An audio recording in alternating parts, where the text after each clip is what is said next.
The moment I realized my marriage was truly over wasn't when I spotted the lipstick-stained glass in the sink, or when her phone lit up at 2 a.m. with messages she thought I wouldn't see.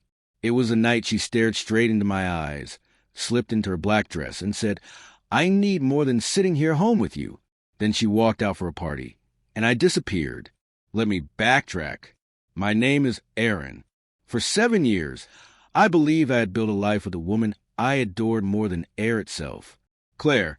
She was magnetic, radiant, the kind of person who could make any room brighter just by entering it. I thought her spark completed me. Now I know it blinded me. The cracks showed slowly. Canceled dinners. Late nights at work. The growing distance in our bed. I told myself it was stress, exhaustion, a rough patch. But rough patches don't stretch into years. And this wasn't a storm. It was her drifting into a world that no longer included me. One Saturday evening, I tried to bridge the gap. I cooked her favorite, garlic butter salmon, set the table, lit candles, poured her wine. But when she stepped out of the bedroom, she was dressed for a nightclub, not dinner at home. Going somewhere? I asked, forcing a smile. Yeah, there's a party. Everyone's going. You wouldn't like it. I glanced at the table, the flickering candles. So, dinner? She barely looked at it, dismissive. You can eat without me. My throat tightened. We never spend time together anymore. What's happening to us? Her lips curled into something sharp. What's happening is I'm suffocating here, night after night. I want excitement. I want passion. I want to feel alive again. Her words split me open. So what am I then?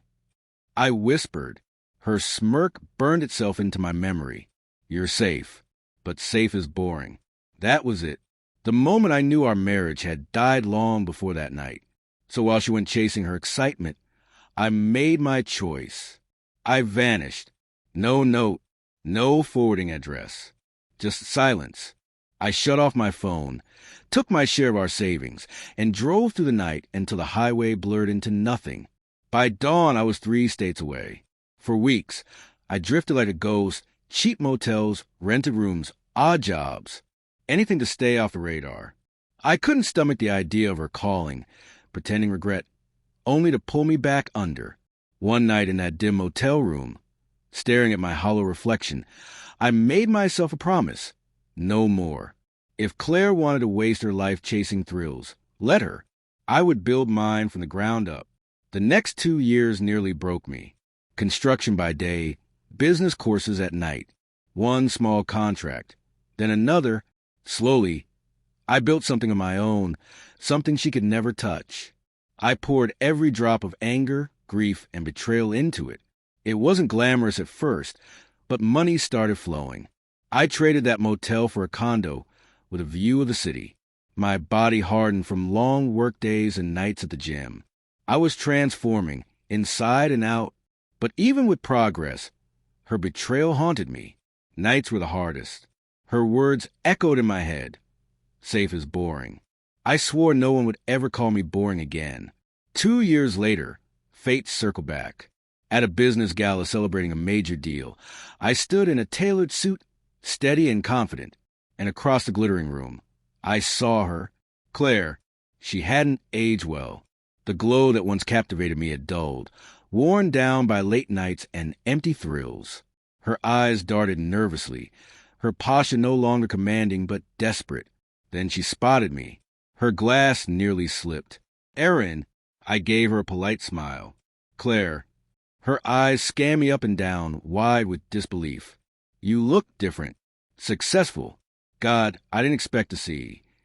Me. I finished for her. Her lips trembled. I thought you vanished. You never answered my calls, my texts. You left me for a party, I said flatly. What was there to answer? The words hit her like a slap. She leaned closer, lowering her voice. I made a mistake, Aaron. A huge mistake. I thought I wanted excitement, but all I found was emptiness. I thought about you every day. Please, can we talk? I studied her. The woman who once crushed my soul now stood trembling, dripping with regret. For a moment, the old ache stirred, the urge to ask why, to spill how deeply she'd scarred me. But the man I'd become stayed calm. "There's nothing to talk about, Claire," I said evenly. "You made your choice. I made mine." Her eyes welled with tears. "But I miss you. Miss us. We can start over." "Us." I cut her off. "There hasn't been an us in a long time. The night you walked out for that party, you buried us." She reached for my hand. I pulled away. What I saw in her eyes wasn't love. It wasn't devotion. It was regret. Regret for stability she threw away, for the life she assumed would always wait for her. But I wasn't waiting. "I hope you find what you're looking for," I told her softly. "But it won't be me." And with that, I walked away. That night, standing on my balcony with the city lights stretching out below me, I finally felt free. Her regret hadn't healed me. It hadn't erased the scars. But it gave me closure. She left me for a party. I vanished. And when she came crawling back, broken by her own choices, I realized something powerful. The best revenge isn't anger or even forgiveness.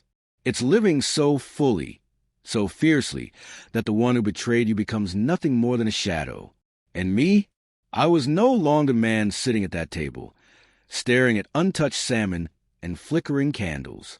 I was someone new, someone free.